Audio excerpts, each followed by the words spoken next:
د الدخان مبارکه سوره چې د قرآن عظیم الشان 44مه سوره ده په مکی معظمه کې را نازله شوې ده 950 مبارک آیاتونه لري تلاوت او پښتو ترجمه یې له لومړي آیت څخه اورئ اعوذ بالله من الشیطان الرجیم پناه وړم الله تعالی شړل شوي شیطان څخه بسم الله الرحمن الرحیم د الله په نوم چې ډیر زیات مهربان پوره رحم لرونکی دی حمیم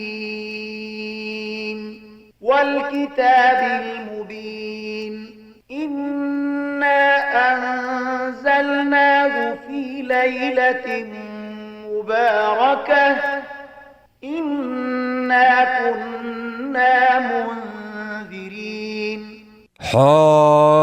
حامیم قسم دی پر دغه څرګند کتاب چې مونږ دا په یوه ډیره برکتناکه او غوره شپه کې نازل کړی دی ځکه چې مونږ د خلکو د ویرولو اراده درلودله فيها يفرق كل أمر حكيم أمرا من عندنا إنا كنا مرسلين رحمة من ربك إنه هو السميع العليم دا هغه شپه و چې په هغې کې د هرې معاملې پر حکمت ولاړه فیصله زموږ په امر صادریږي موږ د یو پیغمبر لیږونکي وو ستا د پروردګار د رحمت په توګه په باوري ډول همغه د هر څه اوریدونکی او په هر څه پوهیدونکی دی رب السماوات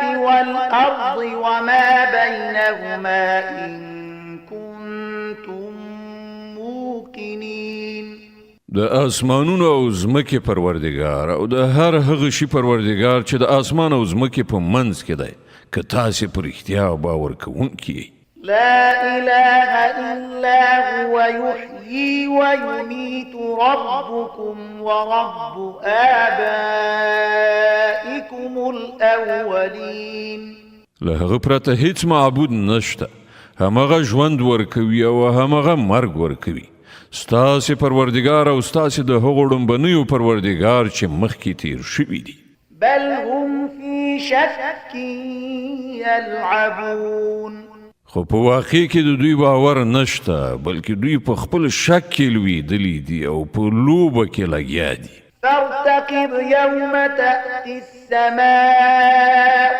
بدخان مبين يغشى الناس هذا عذاب أليم خانو انتظار وکړه د هغې ورځې چې د اسمان غاړې ته یو څرګند لوګی ښکاره شي او هغه پر خلکو باندې خپور شي دغه د دردناکه سزا ربنا اكشف عنا العذاب إنا مؤمنون اوس وایي چې پروردګاره له موږ څخه دغه عذاب ایسته کړه موږ ایمان راوړو أنا لهم الذكرى وقد جاءهم رسول مبين ثم تولوا عنه وقالوا معلم مجنون د دوی غفلت چیرته ایسته کیږي د دوی حال خو دا دی چې په ښکاره توګه دوی ته پیغمبر راغی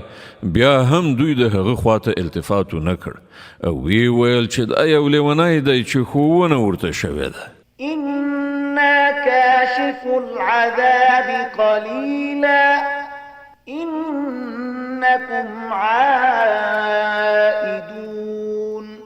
که موږ لږ شانته عذاب ایسته کړو تاسې به بیا همغه څه وکړئ چې مخکې مو کول يوم نبطش البطشة الكبرى إنا منتقمون کومه ورځ چې موږ ستر ګزار کوو هغه ورځ به وي چې کله موږ له تاسې نه غچ اخلو ولقد فتنا قبلهم قوم فرعون وجاءهم رسول كريم أن أدوا إلي عباد الله إني لكم رسول أمين وألا تعلوا على الله إني آتيكم بسلطان مبين.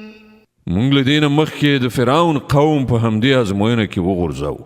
هغو ته مو یو عزتمند پیغمبر ولیږه او هغه وویل د الله بندگان ماته وسپارئ. زه ستاسې لپاره یو امانتدار پیغمبر یم. د الله په مقابل کې سرغړاوی مه کوئ. زه تاسې ته د خپل ماموریت څرګند سند وړاندې کوم. وإني عذت بربي وربكم أن ترجمون. او ما د خپل پروردگار او ستاسې پروردگار پناه موندلې ده له دې نه چې تاسې پر ما یرغل وکړئ. وإن لم تؤمنوا لي فاعتزلون. که تاسې زما خبره نه منئ نو پر ما باندې له لاس پورته کولو نه ډډه وکړئ. فدعا ربه أن هؤلاء قوم مجرمون فأسر بعبادي ليلا إنكم متبعون واترك البحر رهوا إنهم جند مغرقون. په پای کې هغه خپل پروردگار ته دعا وکړه چې دغه خلک یو ګناهکار قوم دی. ځواب ورکړ شو ښه نو د شپې لخوا زما بندگان در سره بوزه. تاسې به د فرعونیانو لخوا تعقیب کیږئ او سمندر په خپل حال پرانیستی پرېږده. دغه ټول لښکر غرقېدونکی دی. كم تركوا من جنات وعيون وزروع ومقام كريم ونعمة كانوا فيها فاكهين كذلك وأورثناها قوما آخرين. څومره باغونه، چینې، کښتونه او ځلانده محلونه وو چې هغوی پرېښودل. څومره د ژوند وسایل چې هغوی پکې مزې چړچې کولې له هغوی نه وروسته پاتې شول. دا شو د هغو عاقبت او موږ نور خلک د دغو شیانو وارثان وګرځول. فما بكت عليهم السماء والأرض وما كانوا منظرين.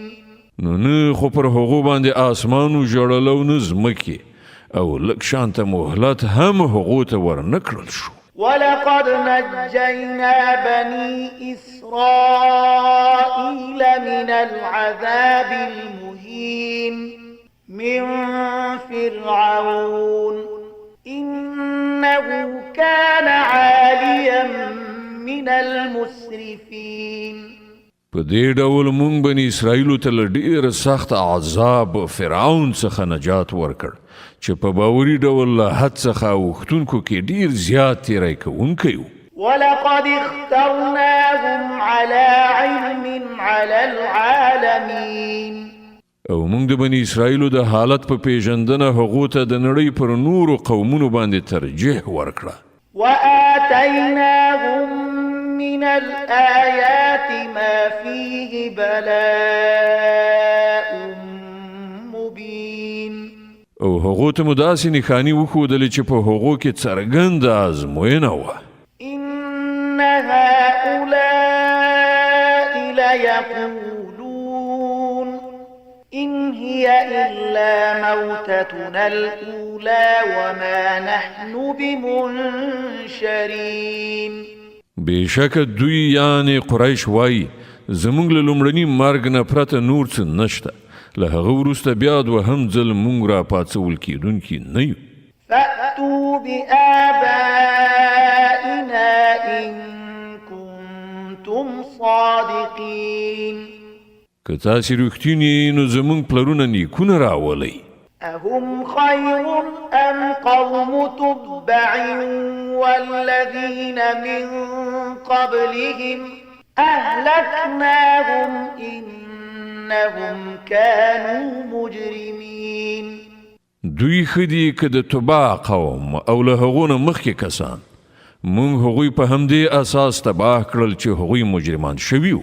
وما خلقنا السماوات والأرض وما بينهما لاعبين دغه اسمانونه او ځمکه او د دوی ترمنځ شیان موږ د لوبو لپاره نه دي پیدا کړي. ما خلقناهما إلا بالحق ولكن أكثرهم لا يعلمون موږ دا په حق پیدا کړي دي خو زیاتره خلک په دې نه پوهیږي. إن يوم الفصل ميقاتهم أجمعين يوم لا يغني مولا عن مولا شيئا ولا هم ينصرون إلا من رحم الله إنه هو العزيز الرحيم. د دوی ټولو د پاڅولو لپاره ټاکلی وخت د فیصلې ورځ ده. هغه ورځ چې هیڅ یو خواخوږی خپلوان به خپل کوم خواخوږي دوست ته هیڅ په درد دوان نشي او نه به له کوم لوري هغو ته څه مرسته ورسیږي پرته له دې چې الله پر چا باندې رحم وکړي. هغه برلاسی او خورا مهربان دی. إن شجرة الزقوم طعام الأثيم كالمهل يغلي في البطون كغلي الحميم خذوه فاعتلوه إلى سواء الجحيم ثم صبوا فوق رأسه من عذاب الحميم ذق إنك أنت العزيز الكريم. د زقوم ونه به د ګناهکارانو خوراک وي د تیلو د خیرې غوندې په ګېډه کې به داسې ویشیږي لکه خوټېدلې اوبه چې ځوښ وي. اوبه ویل شي دی ونیسئ او په رسوایي سره یې د دوزخ منځ ته راکاږئ او پر سر یې د خوټېدلو اوبو عذاب ور واړوئ. وڅکه د دې خوند وکنه ته ډېر برلاسی عزتمند سړی. إن هذا ما كنتم به تمترون. دا همغه شی دی چې د هغه په راتلو کې تاسې شک درلود. إن المتقين في مقام أمين في جنات وعيون يلبسون من سندس واستبرق متقابلين كذلك وزوجناهم بحور عين يدعون فيها بكل فاكهة آمنين. له خدای ویریدونکي خلک به د امن په ځای کې وي په باغونو او چینو کې د نریو او پرلو ورېښمو جامې په تن مخامخ به ناست وي. دا به وي د هغو شان او موږ به سپینې سرې ښایسته آهو چشمې پیغلې هغو ته واده کړو. هلته به هغوی په ډاډې نه هر راز خوندور شیان غواړي. لا يذوقون فيها الموت إلا الموتة الأولى ووقاهم عذاب الجحيم فضلا من ربك ذلك هو الفوز العظيم. هلته به د مرګ خوند هغوی هیڅکله ونه څکي. فقط په دنیا کې چې کوم مرګ راغی خو راغی او الله به په خپل فضل سره هغوی د دوزخ له عذاب نه وژغوري. همدا ستر بریالیتوب دی. فإنما يسرناه بلسانك لعلهم يتذكرون فارتقب إنهم مرتقبون. ای پیغمبره مونږ دغه قرآن مجید ستا په ژبه اسانه کړی دی تر څو چې دوی پند واخلي. اوس ته هم انتظار کوه دوی هم منتظر دي. صدق الله العظيم. الله ستر رښتیا ویونکی دی.